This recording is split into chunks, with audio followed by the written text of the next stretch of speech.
प्रतिष्ठानचं registration होण्याआधी 25 जानेवारी 2015ला पहिल्यांदाच आमच्या गावामध्ये डॉक्टर भिलवडे म्हणून आहेत आणि आम्ही त्यांच्याशी चर्चा करत असताना काहीतरी करायचं आहे एक विचार होता मनामध्ये. त्यांनी सहज म्हणाले, की "एखादं आरोग्यविषयक शिबिर घ्या." हं, म्हटलं ठीक आहे. आरोग्य शिबिर तर डॉक्टर म्हणतात आपण सुरुवात करतोय त्यातलं फार असं त्यावेळेला माहीत नव्हतं, की नेमकं कशा पद्धतीने काम केलं पाहिजे वगैरे. हं, आणि मग त्यांनी सांगितलं, की एखादा ब्लड डोनेशन कॅम्प घ्या.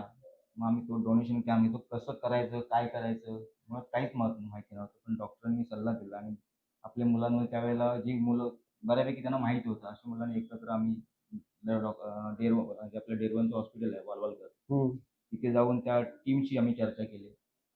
त्याने आम्हाला सहकार्याचं करण्याचं मान्य केलं आणि तो कार्यक्रम ठरला. तर मग तो कार्यक्रम आम्ही आयोजित केला आणि एक कशाची माहिती नसताना तो देवीच्या आशीर्वादानं म्हणा किंवा लोकांनी केलेला आशीर्वाद सहभागामुळे तो कार्यक्रम हं, एवढा छान झाला, हं, की असं वाटलं की आता आपण काही करू शकतो. आपल्या सगळ्याच टीमला म्हणजे त्यावेळेला जी मुलं प्रतिष्ठानमध्ये होती, ती अगदी 14, 15, 16 अशाच वयोगटातली मुलं होती. हं, म्हणजे वासरात लंगडी गाय शहाणी असा हं, एक मी होतो. हं, अशा पद्धतीने ते काम करते एक ऊर्जा मिळाली किंवा आम्हाला ती एक प्रेरणा मिळाली, की आपण हे काही करू शकतो. हं. प्रतिष्ठानचं रजिस्ट्रेशन होण्याआधी 25 जानेवारी 2015ला पहिल्यांदाच आमच्या गावामध्ये डॉक्टर भिलवडे म्हणून आहेत आणि आम्ही त्यांच्याशी चर्चा करत असताना काहीतरी करायचं आहे एक विचार होता मनामध्ये. त्यांनी सहज म्हणाले, की "एखादं आरोग्यविषयक शिबिर घ्या." हं, म्हटलं ठीक आहे. आरोग्य शिबिर तर डॉक्टर म्हणतात आपण सुरुवात करतोय त्यातलं फार असं त्यावेळेला माहीत नव्हतं, की नेमकं कशा पद्धतीने काम केलं पाहिजे वगैरे. हं, आणि मग त्यांनी सांगितलं, की एखादा ब्लड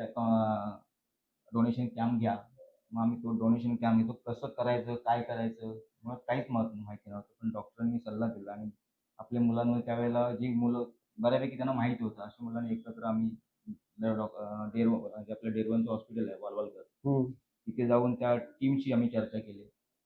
त्याने आम्हाला सहकार्याचं करण्याचं मान्य केलं आणि तो कार्यक्रम ठरला. तर मग तो कार्यक्रम आम्ही आयोजित केला आणि एक कशाची माहिती नसताना तो देवीच्या आशीर्वादानं म्हणा किंवा लोकांनी केलेला आशीर्वाद सहभागामुळे तो कार्यक्रम हं, एवढा छान झाला, हं, की असं वाटलं की आता आपण काही करू शकतो. आपल्या सगळ्याच टीमला म्हणजे त्यावेळेला जी मुलं प्रतिष्ठानमध्ये होती, ती अगदी 14, 15, 16 अशाच वयोगटातली मुलं होती. हं, म्हणजे वासरात लंगडी गाय शहाणी असा हं, एक मी होतो. हं.